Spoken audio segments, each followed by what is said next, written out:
Sejak turunnya Al-Quran menantang, jikalau kamu ragu terhadap Quran yang kami turunkan kepada hamba kami Muhammad, kamu anggap itu cuma bikinan Muhammad.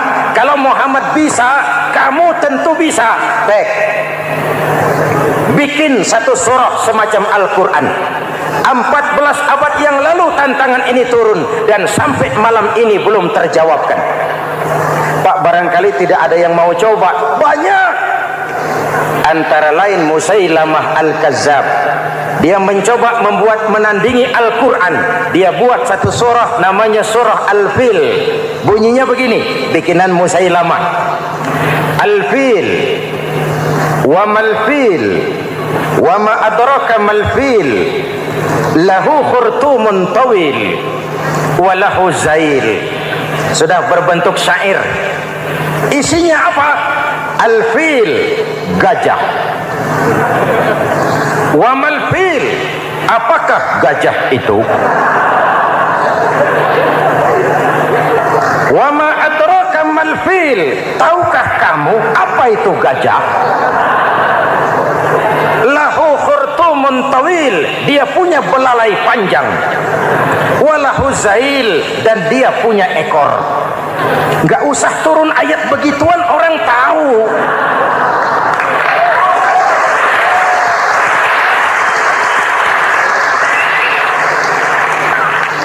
Kalau redaksi mendekati, maka isi jauh panggang dari api. Kitab suci bersih dari campur tangan manusiawi. Maka Al-Quran, ke bahasa apapun dia diterjemahkan, naskah aslinya tetap ikut. Dia boleh diterjemahkan ke bahasa Sunda, bahasa Jawa, bahasa Padang, bahasa Inggris, bahasa Jerman, bahasa Belanda, naskah aslinya tetap ada. Kenapa?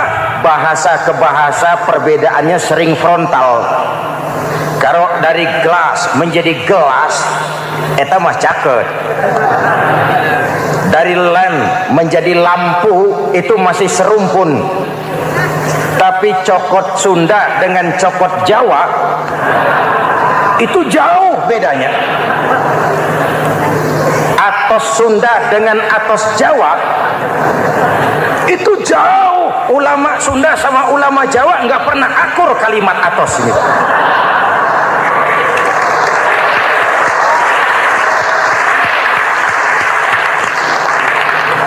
Inilah kebenaran janji Allah, inna nahnu nazzalna dzikra wa inna lahu lahafizun. Kami yang turunkan Al-Quran, kami yang akan menjaganya. Ribuan orang hafal Al-Quran. Lalu apa pesan-pesan misi utama Al-Quran? Pertama, menegakkan tauhid. Ini yang lebih dahulu, membentuk kualitas sumber daya manusia dengan menanamkan nilai-nilai keimanan, membebaskan dari ketergantungan kepada benda. Ya ayyuhan nasu ubudu rabbakumul ladzi khalaqakum. Hai manusia, Tuhanmu yang perlu kau sembah hanyalah Tuhan yang telah menciptakan kamu. Jangan menyembah Tuhan yang tidak pernah menciptakan kamu. Mengapa kau menyembah harta padahal dirimu lebih berharga dari harta? Kenapa kau menyembah pangkat dan jabatan padahal dirimu lebih berharga dari pangkat dan jabatan?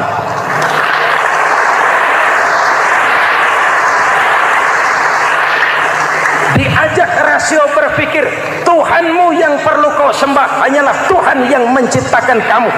Dan Tuhan yang menciptakan kamu itu Tuhan yang lam yalid walam yulad, yang laisa kamislihi syai'un, dan itulah Allah Subhanahu wa ta'ala.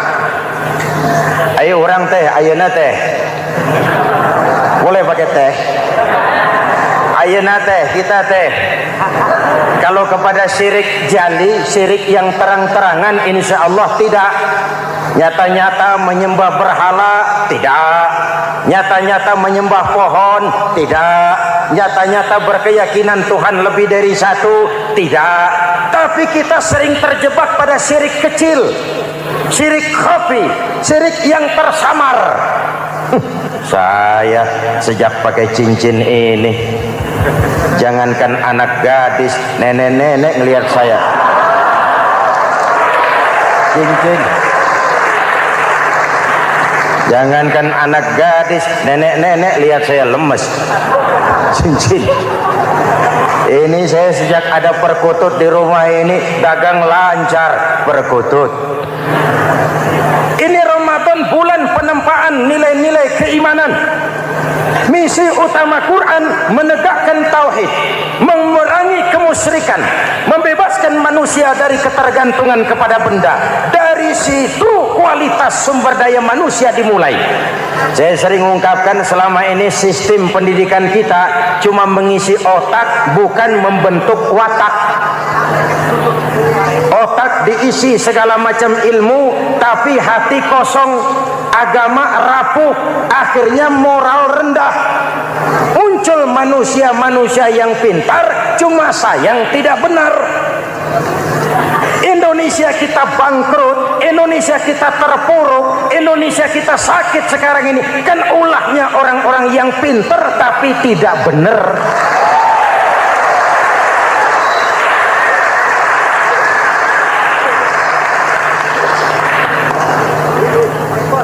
Saya bicara kayak begini, ini bukan pidato politik, ini nurani politik naon kadut.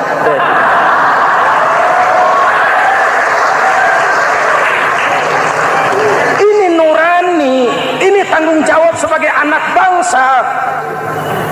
Ibu bapak, saudara-saudara hadirin yang saya hormati, Rasul kalau masuk sepertiga yang akhir, sing-singkan lengan baju, hamparkan sajadah, lebih banyak di masjid daripada di rumah. Itu Rasul. Maka sepertiga yang akhir masjid makin ramai. Lihat Masjidil Haram. Lain dengan kita. Sepertiga yang akhir masjid mulai mengalami kemajuan. Safnya makin maju.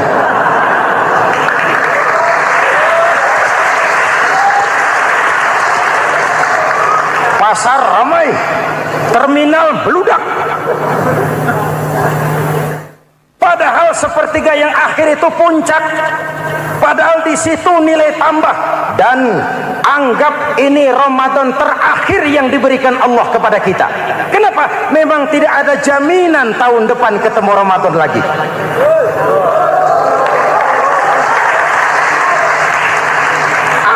Ini Ramadan terakhir yang diberikan Allah kepada kita. Tidak ada jaminan tahun depan Ramadan akan ketemu lagi. Tidak ada jaminan. Manfaatkan peluang ini untuk melakukan pemutihan. Semua kita melakukan introspeksi. Tidak tahu kita Ramadan tahun depan nanti masih ketemu apa tidak. Sebagaimana kita tidak tahu kita masih hidup atau tidak. Hadirin yang saya hormati, misi kedua Al-Quran, persaudaraan, kebersamaan atas dasar keadilan dan kebenaran. Manusia bersuku-suku, ya.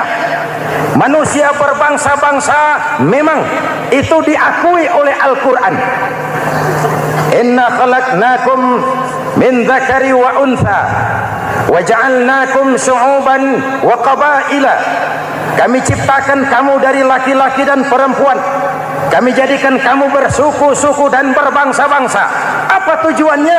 Agar kamu saling mengenal satu dengan yang lain. Persaudaraan, kebersamaan atas dasar keadilan dan kebenaran. Yang terlepas dari ras. Dari manapun orang datang, apapun warna kulitnya, dari suku apapun ia dilahirkan, kalau akidahnya sama, itu kan saudara kita.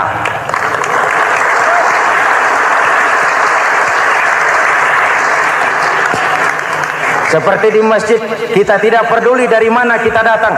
Yang datang dari kidul, madhab ngulon mang. Yang datang dari sebelah lor, madhab ngulon mang. Yang datang dari sebelah wetan, madhab kulon mang. Yang datang dari kulon, madhab ngulon. Bukan soal dari mana kau datang, tapi satu arah menghadapmu. Kau mau Betawi, mau Sunda, mau Jawa, mau Padang, mau Aceh, mau Batak, mau Ambon, kita satu nusa, satu bangsa, satu bahasa. Marilah kita kita jadi lem perekat buat lingkungan kita di saat keutuhan kita sebagai bangsa sedang dalam ujian berat. Semangat kebersamaan atas dasar keadilan. Tidak ada mayoritas menekan minoritas. Umat Islam itu kalau besar dia mampu melindungi yang kecil, kalau kecil dia bisa menjaga diri. Tiap solat Jumat khatib berpesan pada akhir khutbah kedua, innallaha ya'muru bil adli wal ihsan, innallaha ya'muru bil adli wal ihsan. Allah memerintahkan kamu menegakkan keadilan dengan argumen, bukan dengan sentimen, mengajak bukan mengejek, merangkul tidak untuk tujuan memukul. Kalau sebagai bangsa kita utuh, kompak dan bersatu, saya yakin kita akan bisa mengatasi kesulitan-kesulitan sekarang ini.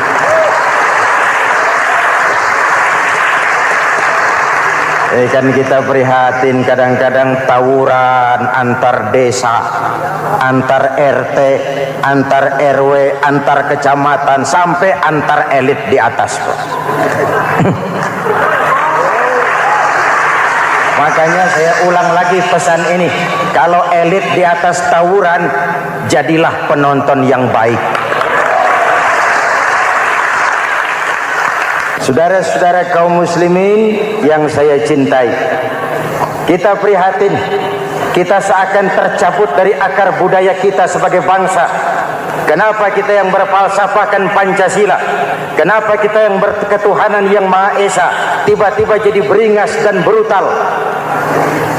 Ada maling ayam ketangkap, disiram bensin, dibakar hidup-hidup. Kok kita bisa begitu? Street justice, pengadilan jalanan mulai tegak. Iyalah kita tidak puas dengan kerja aparat kita, tapi jangan main hakim sendiri. Ini negara, bukan hutan.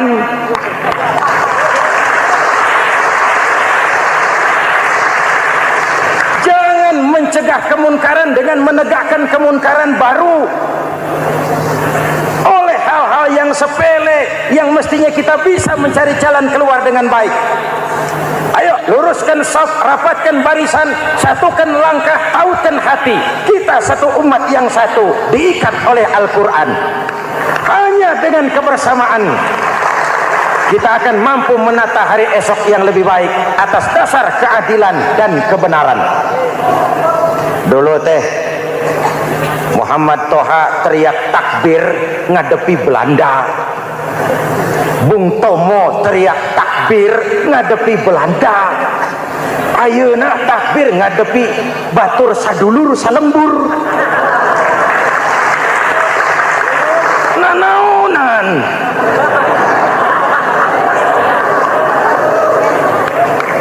Bung Tomo teriak takbir, Muhammad Toha teriak takbir, yang dihadapi jelas penjajah Belanda. Kita ngadepi saudara sendiri, Allahu Akbar, yang sana teriak Allahu Akbar, setan tepuk tangan di tengah. Yuk kita rukun, yuk kita kompak, yuk kita bersatu, yuk kita pulang, yuk.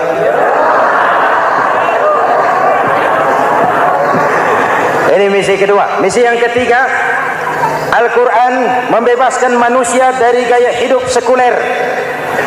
Quran mengingatkan, awas bung, ada hidup sesudah mati, ada akhirat sesudah dunia. Lebih untung orang yang percaya akhirat daripada yang tidak. Paling tidak hidupnya normatif. Contoh, saudara yakin akhirat ada, lalu saudara hidup baik-baik, menjauhi yang munkar, meninggalkan yang haram, saudara sujud, puasa, jihad, lalu saudara mati. Setelah mati ternyata akhirat tidak ada. Tidak ada ruginya. Paling kurang kita sudah dicatat sebagai orang baik. Sebaliknya, saudara tidak percaya sama akhirat, lalu hidup seenaknya, judi, mabuk, zina, nipu orang, korupsi, tenggelam dalam kemunkaran, lalu mati. Setelah mati ternyata akhirat ada. Kemana anjen? Lebih untung orang yang percaya akhirat ketimbang yang tidak. Hidupnya ada rem. Iya pak, saya kepengen banyak uang, tapi kalau main judi nanti di akhirat bagaimana? Ya, saya kepengen jadi orang kaya, tapi kalau korupsi, nipu orang, buka peternakan tuyul, nanti di akhirat bagaimana? Gaya hidup yang berkeseimbangan, ada hidup sesudah mati dan ada akhirat sesudah dunia. Yang keempat, Quran membebaskan manusia dari belenggu kebodohan. Quran ayat yang pertama turun sudah berkata, Iqra, baca, kamu jangan jadi bodoh. Kebodohan menimbulkan kemiskinan, kemiskinan mendekatkan kepada kekufuran. Yang kelima, ini kado buat ibu-ibu, Quran mengangkat harkat, derajat dan martabat kaum wanita. Sebelum Quran turun, sebelum Islam datang, nasib wanita sangat menyedihkan. Dilahirkan hanya untuk melahirkan. Kalaupun berperan, peranannya tidak lebih segitiga. Dapur, sumur, kasur. Kasur, sumur, dapur. Dapur, sumur, kasur. Wanita dilecehkan, sekadar alat pemuas nafsu. Datang Islam, Rasul terenyuh, An-nisa imadul bilad. Wanita adalah tiangnya negara. Jikalau baik wanita, baik negara. Jikalau rusak wanita, hancur negara. Karena wanita, negara jaya. Betul? Karena wanita, negara hancur. Betul? Maka wanita adalah bidadari yang kadang-kadang setan. Kadang-kadang.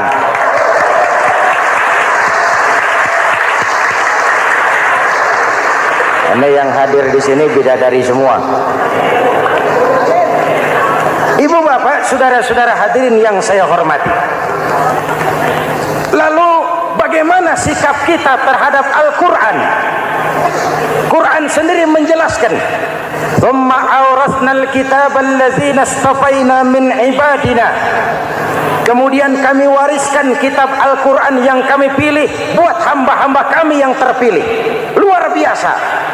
Umatnya umat pilihan, Rasulnya Rasul pilihan, kitabnya pun kitab pilihan. Kami wariskan Al-Quran kepada hamba-hamba kami yang kami pilih. Bagaimana sikap mereka setelah menerima Al-Quran? Terbagi tiga. Pertama, faminhum zalimun linafsihi. Di antara mereka ada yang setelah menerima Al-Quran lalu zalim kepada dirinya sendiri. Diterimanya Al-Quran dengan lidahnya, tapi ditolak dengan perbuatannya. Mulutnya menjunjung Al-Quran, perbuatannya menginjak Al-Quran. Quran bilang ke barat, dia pergi ke timur. Quran bilang ke selatan, dia berangkat ke utara. Quran bilang haram, dia terjang. Quran bilang halal, dia tidak mau. Orang seperti itu tidak zalim kepada Allah, tapi zalim kepada dirinya sendiri. Mudah-mudahan kita yang termasuk golongan ini. Amin. Yang kedua, wa minhum muqtasid. Di antara mereka ada yang menerima Quran 50-50. Separuh-separuh. Yang enak dilaksanakan, yang berat ditinggal. Padahal pada sisi lain Quran mengajarkan masuklah ke dalam Islam secara total, kafah, jangan separuh-separuh. Ini watak munafik. Kalau dilihat Islam menguntungkan, rame-rame teriak Islam. Ketika diminta berjihad, diminta berkorban, diminta zakat, rame-rame mengundurkan diri. Saya bangkrut pak, saya miskin pak, saya pailit pak. Mental itu dalam awal-awal Baqarah dijelaskan. Kullama adha'a lahum masyaw fi wa idza adlama alaihim qamu.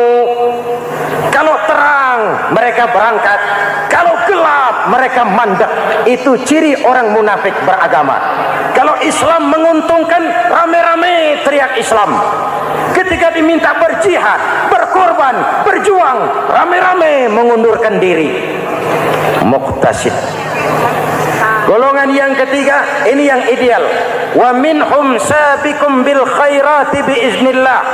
Di antara mereka ada yang setelah menerima Al-Quran lalu berlomba-lomba mengamalkannya, berlomba-lomba melaksanakannya.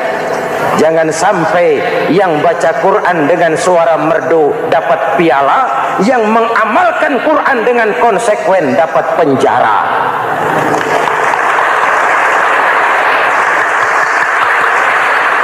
Itu ironi, itu menyedihkan, itu memilukan, dan itu memalukan.